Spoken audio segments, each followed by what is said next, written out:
Right now, you're doing something no other animal on Earth can do. You're listening to this. You're thinking. You're curious. But here's something even stranger. Look at your face. Specifically, that little bump at the bottom of your jaw, your chin.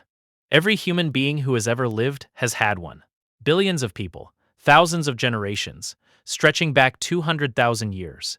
And yet, in the entire animal kingdom, we are the only species that has it. Not chimpanzees, not gorillas, not orangutans, not any of the dozens of other primate species alive today. And here's the part that should really bother you. Not even our closest extinct relatives, the Neanderthals who were so similar to us they interbred with our ancestors, had a proper chin. Their lower jaw sloped backward, just like a chimp's. Then modern humans appear, and suddenly, there it is, a chin. So why do we have one? Scientists have been arguing about this for decades, and the answer is genuinely one of the strangest unsolved mysteries in human evolution. To understand why the chin is so strange, you need to see what a normal primate jaw looks like. In every other ape, chimps, gorillas, bonobos, the lower jaw slopes backward at roughly a 45-degree angle from the teeth. There's no forward projection. The jaw just recedes. If you imagine a primate face from the side, the lower jaw forms a smooth, uninterrupted line from teeth to throat.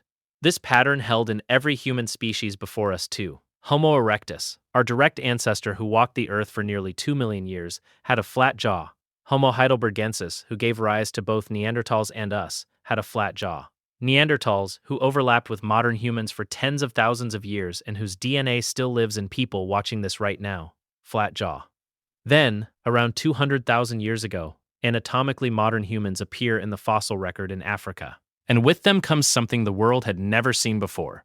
A bony protrusion on the front of the lower jaw that serves no obvious mechanical purpose. Your chin. The most scientifically popular theory, and the most boring, is that the chin evolved to redistribute mechanical stress during chewing. Here's the logic.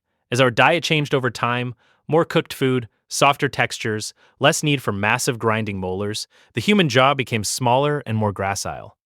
Our faces got flatter, our teeth got smaller, and some researchers believed the chin evolved as a kind of structural buttress to compensate. It sounds reasonable, but when engineers ran computer simulations of jaw stress, the chin didn't reduce stress in the ways this theory predicts. In fact, the chin seems to make the jaw structurally weaker in certain directions, so it almost certainly didn't evolve to strengthen the jaw. Charles Darwin himself proposed the second theory. The chin might be a sexually selected feature, like a peacock's tail, but on our face. The idea is that early modern humans found prominent chins attractive. Men with strong, well-defined chins appeared more dominant, healthier, more genetically fit. Women with refined, elegant chins appeared more feminine.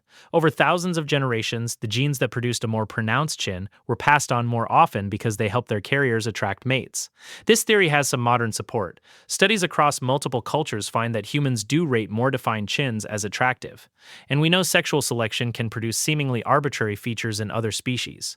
But it still doesn't explain why this feature appeared in humans specifically. Chimps also have sexual selection. Every primate species does. Why did millions of years of primate evolution never produce a chin species until us? Here's where the cave code starts to show. Some researchers believe the chin is a structural byproduct of the evolution of language, specifically of the massive reorganization of our jaw and throat anatomy that enabled complex speech. Modern humans have a unique vocal tract. Our larynx sits lower in the throat than any other primate, which gives us the range of sounds needed for language, but also means we're the only mammal that can choke to death on food. Our tongue is thicker and more muscular, capable of the precise movements required for consonants and vowels. Our hyoid bone, a small U-shaped bone in the throat that anchors the tongue muscles, has a different shape and position than in any other primate. All of these changes happened together as language evolved. And as the jaw shrank, as the teeth moved back, as the tongue muscles reorganized for speech, some researchers believe the front of the lower jaw was simply left protruding, not because it was selected for, but because nothing selected against it. It was a structural side effect of all the other changes happening at once. This theory has the advantage of explaining the timing. The chin appears in the fossil record roughly when language is thought to have become sophisticated. But it's hard to test definitively. Here's the uncomfortable truth. We still don't know. As of today, no single theory fully explains the chin.